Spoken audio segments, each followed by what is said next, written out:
Hello, everyone. We are here with attorney Cynthia Milian, and today we're going to present Beyond Borders, Navigating Crimmigration, Unveiling the Impact of Your Past on Your Immigration Path. Welcome, Cynthia. Thank you so much for that introduction. So today we're going to talk about the topic of the presentation is Beyond Borders, Navigating Crimmigration, Unveiling the Impact of Your Past on Your Immigration Path. So this is a little bit about our managing attorney, Ruby Power. She's been licensed for over 15 years. She has operated her firm from Dubai, and we're located here in Houston, Texas, but we take cases from all over the US. So if you ever have a question, we hope that you can consider reaching out to us. And along with our managing attorney, we also have myself. I'm Cynthia, I'm one of the senior associates here, and we have Larissa, who's another associate that speaks Ukrainian and can assist you as well. So let's talk about criminal records. How can that affect your immigration case? So if you have ever been arrested, charged, convicted for any sort of criminal matter, from something as minor as a theft to maybe even an assault, an aggravated assault case, you should always consult an immigration attorney prior to submitting an application. Not every criminal offense is going to negatively affect your application for permanent residency, for deferred action for childhood arrival, which is DACA, or even if you're seeking something such as temporary protected status or TPS. But you have to make sure that you speak to an attorney prior to, right? If you're in the process of pleading to something in criminal matters, you want to talk to an attorney, or if you've already pled to something years ago or recently, you want to talk to an attorney to see how these criminal matters can affect you. Things within immigration are different than how they may operate in a local jurisdiction, a state, or a county. So just because something is a misdemeanor for the local county or the state, it doesn't necessarily mean that it's going to remain as that in immigration. The same thing, just because something is an aggravated felony for state purposes, it doesn't necessarily mean that the same will apply for immigration. And also, there are some things within criminal law that may not be seen as a conviction. So, for example, a deferred adjudication or pretrial intervention program. Under criminal law, maybe that's not a conviction, but for immigration purposes, it can be considered a conviction. So it's a matter of reviewing everything and look at the documents, what you pled to, what you didn't plead to, who this agreement was made with, was it with the judge or the district attorney. That's why it's important to talk to an immigration attorney, to consider all that, to analyze and see how that can affect whatever you may be seeking within immigration. So let's talk about aggravated felony. So aggravated felony is a term of art that is usually used to describe a category of offenses that carry particularly hard immigration consequences. So regardless of your immigration status, an aggravated felony will basically maybe prohibit you from obtaining a majority of the benefits within the US.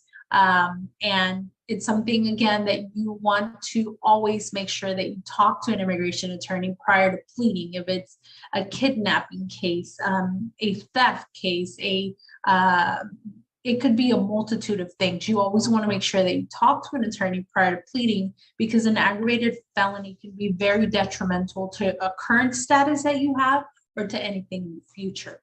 And along with that, you also have to keep in mind that controlled substances, any drug-related crimes, will also make you permanently ineligible for many forms of relief. So you have to communicate with an attorney. There's certain arguments that can be made in different jurisdictions for what is included in maybe the makeup of, for example, cocaine, where you can make the argument that under the federal drug schedule, it doesn't necessarily is a controlled substance, but these are very specific arguments, and it's not something that everyone knows. So speak to an attorney.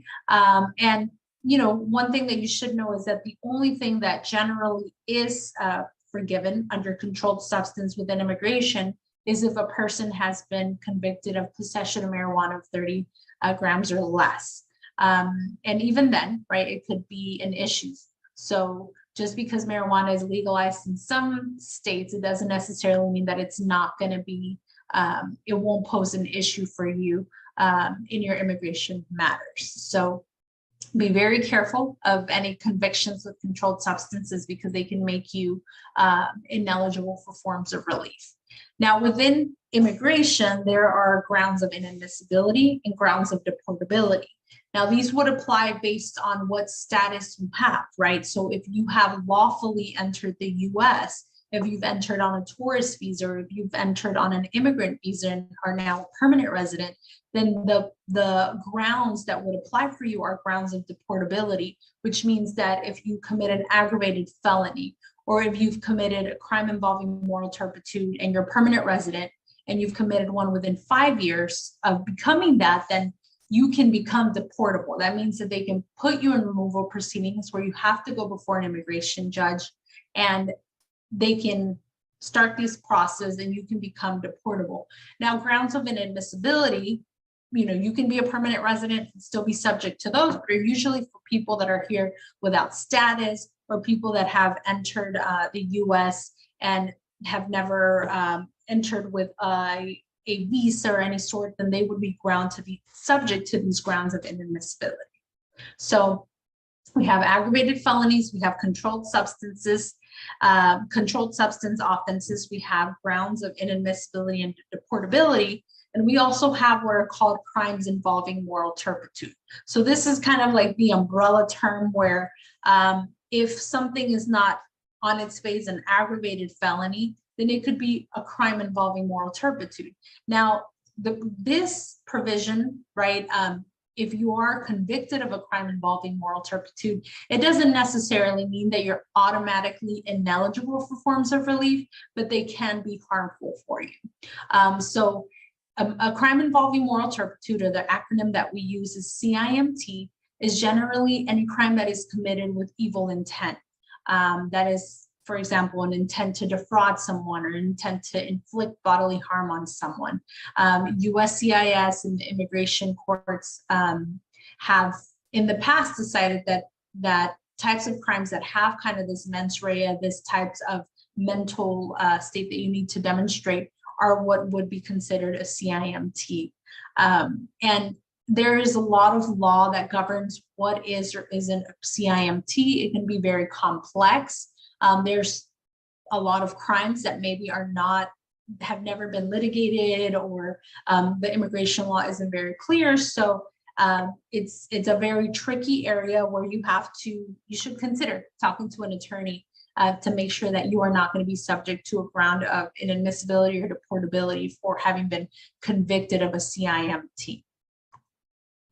Now, you may be wondering, how would immigration know about my criminal records? Well, anytime that you apply for any form of relief, you're going to be subject to going to get your fingerprints or biometrics taken. So when they get your biometrics, they get your fingerprints, and that is when your criminal record is going to come about. So we're going to talk a little bit more about always disclosing this for immigration purposes, but know that you can't ever hide any of this from immigration.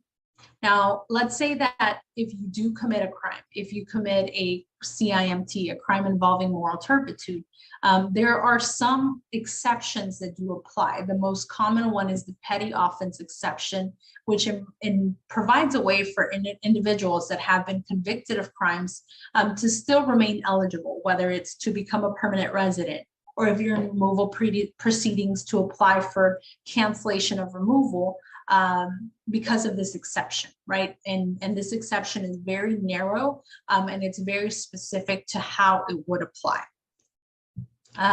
So some examples, for example, if you are convicted of any crime that is punishable for more than a year, right? It doesn't matter if you got deferred adjudication or probation, you are likely going to become ineligible for something such as DACA. So for example, just driving under the influence, getting a DWI, that will make you lose your DACA.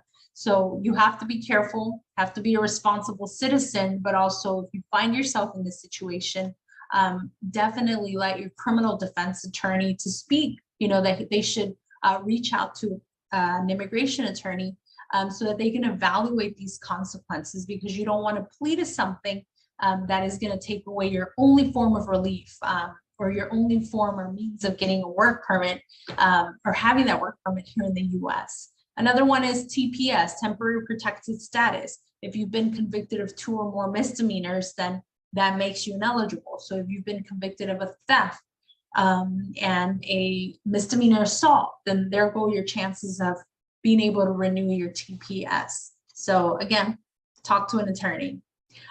So now, if let's say you do commit a crime, if it was something that was committed a long time ago, there are waivers of inadmissibility that you can get, but these take some time, right? And in some instances, you have to demonstrate that you have rehabilitated or that you have you've been a person of good moral character, you haven't gotten in trouble with the law, but time has to pass. So it's not that you are forever prohibited of going forward with doing a process, but you do have to wait some time before you can qualify for this waiver.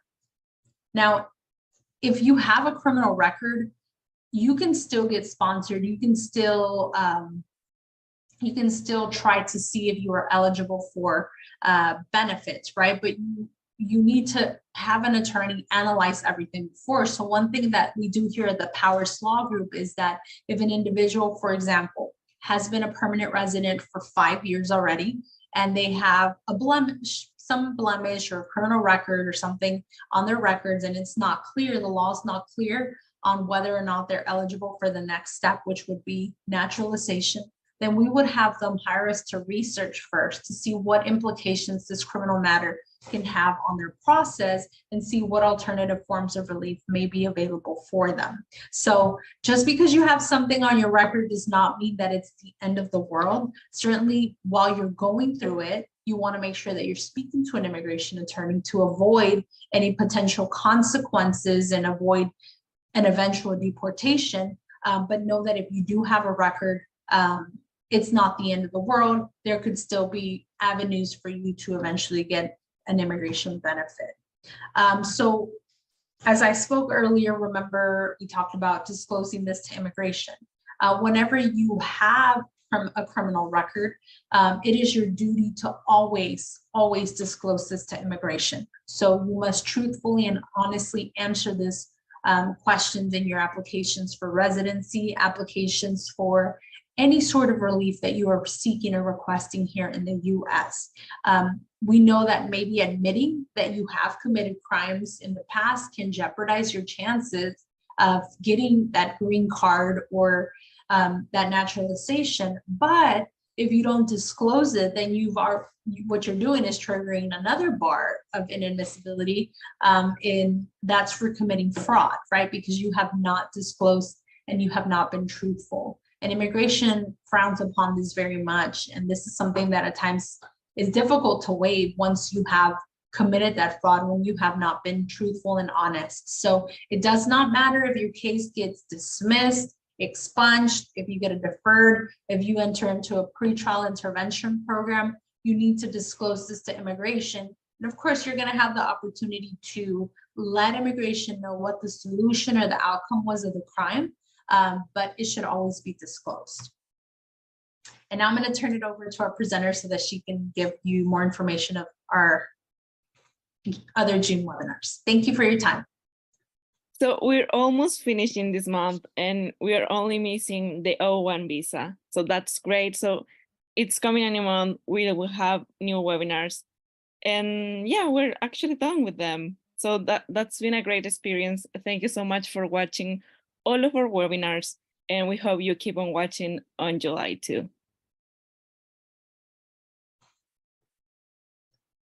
And here you can contact us through all the social media platforms. You can add to our newsletter where we post every week or something.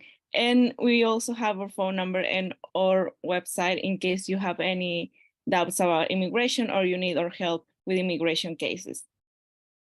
Yeah, so reach out to us if you are currently in a situation where you have a criminal matter pending, or if you have been convicted of something in the past. Reach out to us to see what we can do to help you with your process and how we can assist you if you're currently navigating a criminal matter. We hope you reach out to us.